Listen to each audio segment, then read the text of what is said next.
നമസ്കാരം. കഴിഞ്ഞ 9 മാസക്കാലമായി തുടരുന്നതാണ് Israel Hamas യുദ്ധം. അതിരൂക്ഷമായ ആക്രമണമാണ് കഴിഞ്ഞ 2 ആഴ്ചക്കാലമായി ഗാസയുടെ വിവിധ പ്രദേശങ്ങളിൽ ഇസ്രായേൽ നടത്തുന്നത്.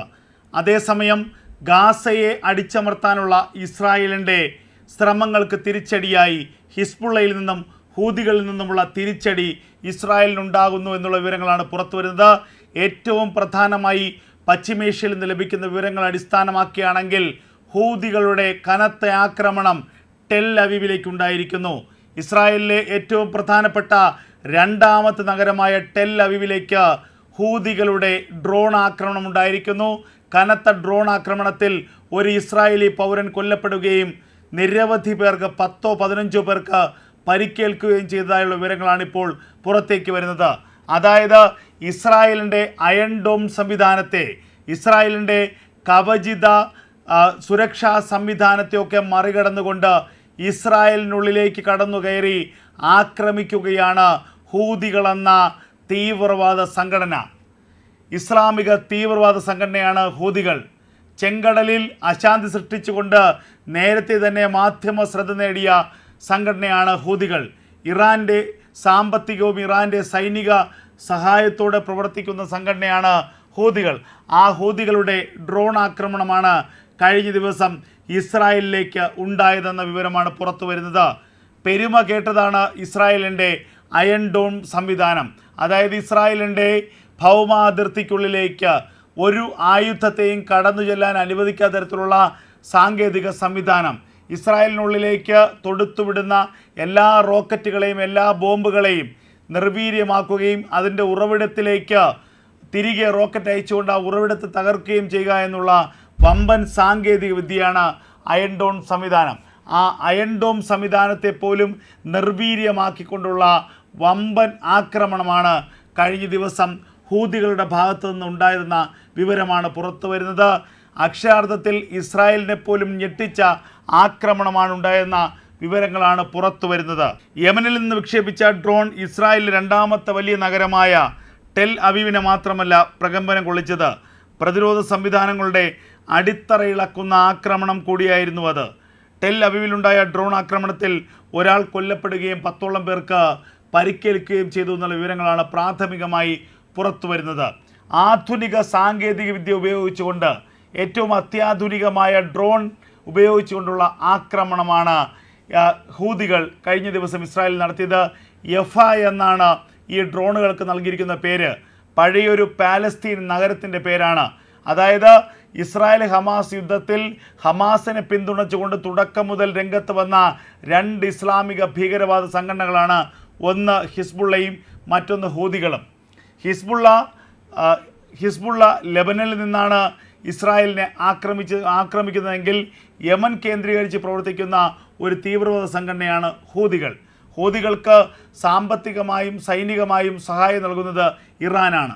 ഇറാൻ്റെ പരിപൂർണ പിന്തുണയോടെ പ്രവർത്തിക്കുന്ന ഒരു ഇസ്ലാമിക ഭീകരവാദ സംഘടന കൂടിയാണ് ഹൂതികൾ. ആ ഹൂതികളുടെ ആക്രമണമാണ് ഇപ്പോൾ ഇസ്രായേലിലേക്ക് ഉണ്ടായിരിക്കുന്നത്. അതായത് ഹമാസിനെ ഗാസയിലും റഫയിലും പൂർണ്ണമായും തീർക്കുവാനുള്ള വമ്പൻ പദ്ധതിയുമായി ഇസ്രായേൽ മുന്നോട്ട് പോകുമ്പോൾ ആ പദ്ധതിയുടെ, ആ ഓപ്പറേഷൻ്റെ അവസാന ഘട്ടത്തിലേക്ക് ഇസ്രായേൽ കടക്കുമ്പോഴാണിപ്പോൾ ഇസ്രായേലിനെതിരെ ഹൂതികളുടെ വമ്പൻ ആക്രമണം ഉണ്ടായിരിക്കുന്നത്. എന്തായാലും ആ ആക്രമണത്തിന് ഉടനടി തിരിച്ചടി ഉണ്ടാകുമെന്ന് ഇസ്രായേൽ വ്യക്തമാക്കിയിരിക്കുന്നു. നേരത്തെ ഗാസയിലെയും റഫയിലെയും ഹമാസിനെതിരെയുള്ള ആക്രമണം അവസാനിപ്പിക്കുന്നതിന് പിന്നാലെ ലെബനനിലെ ഹിസ്ബുള്ളയ്ക്കെതിരെയുള്ള മറ്റൊരു സൈനിക നടപടിക്കുള്ള നീക്കത്തിലായിരുന്നു ഇസ്രായേൽ സേന. ആ ഇസ്രായേൽ സേനയ്ക്ക് മറ്റൊരു ദൗത്യം കൂടി ഏറ്റെടുക്കേണ്ടി വരുന്ന സാഹചര്യമാണുള്ളത്. ഹിസ്ബുള്ളയെ ആക്രമിക്കുന്നതിനൊപ്പം തന്നെ യമനിലെ ഹൂതികളെ കൂടി തീർക്കുക എന്നുള്ള വമ്പൻ ലക്ഷ്യം ഇപ്പോൾ ഇസ്രായേലിന് മുന്നിലുണ്ട്. അതായത് ഹിസ്ബുള്ളയെ പോലെയുള്ള ഒരു ടീമല്ല, ഹിസ്ബുള്ളയെ പോലെ നിസ്സാരക്കാരല്ല ഹൂതികൾ എന്നുള്ളത് കൃത്യമായും ഇസ്രായേലിനറിയാം. ചെങ്കടലിൽ ഇസ്രായേൽ അനുകൂലമായിട്ടുള്ളതോ അമേരിക്കൻ അനുകൂലമായിട്ടുള്ളതോ ആയ മുഴുവൻ കപ്പലുകളെയും, ചരക്ക് കപ്പലുകളെയും ആക്രമിക്കുന്നൊരു നിലപാട് കഴിഞ്ഞ 6-7 മാസക്കാലമായി ഹൂതികളുടെ ഭാഗത്തു നിന്നുണ്ടായിരുന്നു.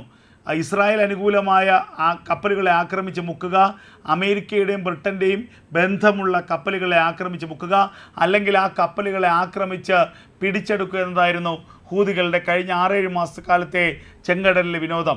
ഇതിനെ പ്രതിരോധിച്ചത് അല്ലെങ്കിൽ ഇതിനെ നേരിട്ടത് ആകെ ഒരു രാജ്യമാണ്, അത് ഇന്ത്യയാണ്. ഇന്ത്യയുടെ നേവിയോട് മാത്രമാണ് ഹൂതികൾ പരാജയപ്പെട്ടിട്ടുള്ളത്. അത്രത്തോളം ശക്തമാണ് ഇന്ത്യയുടെ നാവികസേനയുടെ കരുത്ത്. ഇപ്പോൾ ഇതാ ഒരിക്കൽ കൂടി ഇസ്രായേലിനുള്ളിലേക്ക് കടന്നു കയറിക്കൊണ്ട് ഇസ്രായേലിനുള്ളിലേക്ക് ആക്രമണം നടത്തിയിരിക്കുകയാണ് ഹൂതികളുടെ ഡ്രോൺ സംവിധാനങ്ങൾ. എന്തായാലും ഇതിന് കൃത്യമായി തിരിച്ചടി ഉണ്ടാകുമെന്ന് ഇസ്രായേൽ ഇതിനകം തന്നെ വ്യക്തമാക്കുകയും ചെയ്തിരിക്കുന്നു. യഫ എന്ന് പേരിട്ട പുതിയ ഡ്രോൺ ഉപയോഗിച്ചാണ് ആക്രമിച്ചതെന്ന് ഹൂതികളുടെ സൈനിക വക്താവ് യഹിയ സാരി വ്യക്തമാക്കി. പുരാതന പാലസ്തീൻ നഗരത്തിൻ്റെ പേരാണ് ഡ്രോണിനും നൽകിയിരിക്കുന്നത്. നിലവിൽ ഈ പ്രദേശം ടെൽ അവീവിൻ്റെ അധീനതയിലാണ്. ശത്രുവിൻ്റെ റഡാർ അടക്കമുള്ള പ്രതിരോധ സംവിധാനങ്ങളെ ഭേദിക്കാൻ തങ്ങളുടെ പുതിയ ഡ്രോണിന് കഴിവുണ്ടെന്ന് യഹിയ സാരി അവകാശപ്പെട്ടു. ഇത്തരത്തിലുള്ള ആയുധങ്ങൾ ഹൂതികളുടെ കൈവശം ഇനിയും നിരവധിയുണ്ടെന്നാണ് ലഭിക്കുന്ന റിപ്പോർട്ടുകൾ. നേരത്തെ ചെങ്കടലിൽ ഇസ്രായേൽ ബന്ധമുള്ള കപ്പലുകളെ ആക്രമിച്ച് വലിയ തലവേദനയാണ് ഹൂതികൾ ഇസ്രായേലിന് സൃഷ്ടിച്ചിരുന്നത്. ഇതുകൂടാതെ എയ്ലാത്ത് തുറമുഖ നഗരവും നിരവധി തവണ ഹൂതികൾ ആക്രമിച്ചു. പുതിയ ആക്രമണത്തോടെ ടെല്ലവീവും ഇനി തങ്ങളുടെ 1-ാം നമ്പർ ലക്ഷ്യസ്ഥാനമാണെന്ന് സ്ഥാപിക്കുകയാണ് ഹൂതികൾ. എവിടെയൊക്കെ ആക്രമിക്കണം എന്നതിൻ്റെ വ്യക്തമായ രൂപരേഖ തങ്ങളുടെ കൈവശമുണ്ടെന്ന് ഹൂതികൾ വ്യക്തമാക്കുകയാണ്. ഇതിൽ പലതും ഇസ്രായേലിൻ്റെ അതിസുരക്ഷാ പ്രാധാന്യമുള്ള സൈനിക താവളങ്ങളാണ്. ഗസയിലെ വംശഹത്യയ്ക്കും കൂട്ടക്കൊലകൾക്കും മറുപടിയായി ഇനിയും ആക്രമണമുണ്ടാകുമെന്നും യഹിയ സാരി മുന്നറിയിപ്പ് നൽകുന്നു. ഗസയുടെ വീരോചിതമായ ചെറുത്തുനിൽപ്പിനുള്ള പിന്തുണയും അദ്ദേഹം ആവർത്തിച്ച് പ്രഖ്യാപിച്ചു. അതായത് ഗാസയിൽ ആക്രമണം ഇസ്രായേൽ നടത്തുമ്പോൾ ഹമാസിനുള്ള പിന്തുണയാണ് ഹൂതികളും അതുപോലെ തന്നെ ഹിസ്ബുള്ളയും നൽകുന്നത്. നേരത്തെ ഹമാസിന് പിന്തുണയുമായി പരസ്യമായി ഹിസ്ബുള്ളയും ഹൂതികളും രംഗത്ത് വന്നിരുന്നുവെങ്കിലും അമേരിക്കയുടെയും ഇസ്രായേലിൻ്റെയും ആക്രമണ സാധ്യത മുൻകൂട്ടി കണ്ടുകൊണ്ടാണ് രഹസ്യമായ പിന്തുണ ഇരുവരും ആവർത്തിച്ചത്.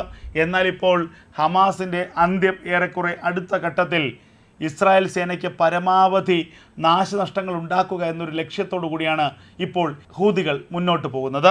ഡ്രോൺ ആക്രമണത്തിന് പിന്നാലെ വലിയ വിമർശനങ്ങളാണ് ഇസ്രായേലി സേനയ്ക്കെതിരെ രാജ്യത്ത് തന്നെ ഉയരുന്നത്. രാജ്യത്തിൻ്റെ സുരക്ഷാ സംവിധാനങ്ങളുടെ അപര്യാപ്തതയെക്കുറിച്ചുള്ള ചോദ്യം ചെയ്യലുകളാണ് ഇപ്പോൾ രാജ്യത്ത് ഉയരുന്നത്. രാജ്യാതിർത്തികളിലാണ് ഇത്തരത്തിലുള്ള ആക്രമണങ്ങൾ നേരത്തെ ഉണ്ടായിരുന്നതെങ്കിൽ ഇപ്പോൾ അത് രാജ്യത്തിനുള്ളിലേക്ക് കടന്നു കയറിയിരിക്കുന്നു എന്ന് പ്രതിപക്ഷം തന്നെ ആരോപണം ഉന്നയിക്കുന്നു. ഹൂതികൾ വിക്ഷേപിച്ച ഡ്രോൺ കടലിൻ്റെ ദിശയിൽ നിന്നാണ് ടെൽ അവീവിലേക്ക് എത്തിയത്. തുടർന്ന് ഷാലോം അലൈജം തെരുവിന് സമീപത്തെ യഹൂദ തെരുവിലെ കെട്ടിടത്തിലേക്ക് ആ ഡ്രോണുകൾ ഇടിച്ചു കയറുകയായിരുന്നു. സ്ഫോടനത്തിൻ്റെ പ്രതിധ്വനികൾ വെസ്റ്റ് ബാങ്ക് വരെ എത്തിയതായി റിപ്പോർട്ടുകളുണ്ട്. സംഭവം ഇസ്രായേലി ജനതയിൽ വലിയ ആശങ്കയും പരിഭ്രാന്തിയുമാണ് ഇതിനകം സൃഷ്ടിച്ചിരിക്കുന്നത്. ഇത്തരമൊരു സംഭവം ഇസ്രായേൽ എന്ന രാജ്യത്തിൻ്റെ ചരിത്രത്തിൽ തന്നെ ആദ്യത്തേതാണെന്ന് പലരും ചൂണ്ടിക്കാട്ടുന്നു. ഡ്രോണിനെ തിരിച്ചറിയാൻ കരയിലും കടലിലുമുള്ള റഡാറുകളുടെ കഴിവില്ലായ്മയാണ് ഇതിലൂടെ ചൂണ്ടിക്കാണിക്കപ്പെടുന്നുള്ള വിമർശനവും ഉയരുന്നുണ്ട്. ടെൽ അവീവിലെ US കോൺസുലേറ്റിന് സമീപമാണ് ആക്രമണമുണ്ടായത്. കനത്ത സുരക്ഷാ സന്നാഹമുള്ള ഒരു മേഖലയാണ് ഈ മേഖല. ഇവിടേക്കുള്ള ഹൂതികളുടെ ആക്രമണം അമേരിക്കയെ പോലും ഞെട്ടിച്ചു എന്നുള്ളതാണ് യാഥാർത്ഥ്യം. രാജ്യസുരക്ഷ അപകടത്തിലായതിന് പിന്നാലെ സർക്കാരിനെതിരെ അതിരൂക്ഷമായ വിമർശനവും ഇസ്രായേൽ ഉയരുന്നുണ്ട്. പ്രതിരോധ മന്ത്രി യോ ഗാലന്റിനെതിരെയാണ് വിമർശനങ്ങളിൽ അധികവും ഉയരുന്നത്. പ്രതിരോധ മന്ത്രി ഉറക്കത്തിലാണെന്നും ഇത്തരമൊരു സങ്കീർണമായ സാഹചര്യത്തിൽ പ്രതിരോധ മന്ത്രി ഉറക്കത്തിൽ നിന്ന് ഉണരണമെന്നും അഭിപ്രായപ്പെടുന്നവരാണ് ഏറെയും. ആക്രമണത്തിൻ്റെ പശ്ചാത്തലത്തിൽ ഇസ്രായേൽ പ്രധാനമന്ത്രി ബെഞ്ചമിൻ നെതന്യാഹു അമേരിക്കൻ പര്യടനം റദ്ദാക്കുമെന്നുള്ള റിപ്പോർട്ടുകളും പുറത്തു വരുന്നുണ്ട്. സംഭവത്തിൻ്റെ തീവ്രതയാണ് അദ്ദേഹത്തിൻ്റെ തീരുമാനത്തിന് പിന്നിലെന്നാണ് ലഭിക്കുന്ന വിവരങ്ങൾ. ഹൂതികൾക്കെതിരെ ശക്തമായ തിരിച്ചടി നൽകണമെന്ന ആവശ്യവും ഇസ്രായേലിൽ ഉയരുന്നുണ്ട്. സൈനിക വക്താവ് യഹിയ സാരിയെ വകവരുത്തണമെന്ന ആവശ്യവും IDF തന്നെ ഉയർത്തുന്നുണ്ട്. ഇതിലൂടെ സംഘടനയുടെ മനോവീര്യം തകർക്കാനാകുമെന്ന് സൈനിക വിദഗ്ധർ ചൂണ്ടിക്കാണിക്കുന്നു. ഇതുവരെ കണ്ടിട്ടില്ലാത്ത തരത്തിലുള്ള സ്ഫോടനമാണ് ടെൽ അവീവിൽ കഴിഞ്ഞ ദിവസം ഉണ്ടായത്. ഇസ്രായേലി സുരക്ഷാ സന്നാഹത്തിലെ വിള്ളലാണ് ഇത് ചൂണ്ടിക്കാണിക്കുന്നതെന്നും ഇസ്രായേലി പ്രതിപക്ഷ നേതാക്കൾ തന്നെ വ്യക്തമാക്കുകയും ചെയ്തിരിക്കുന്നു.